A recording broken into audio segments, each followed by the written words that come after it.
לפני כמעט דור, ביבשת אירופה, החליטו הליברלים שהמצב קטסטרופה.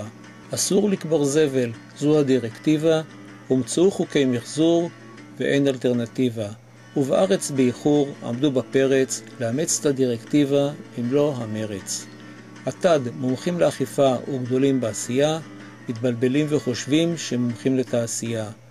את הצעת החוק כפרי בשל, השר ארדן בבולמוס בישל. הוא כפה עלינו הר כגיגית, ואוילם גוילם את הזבל מפריד.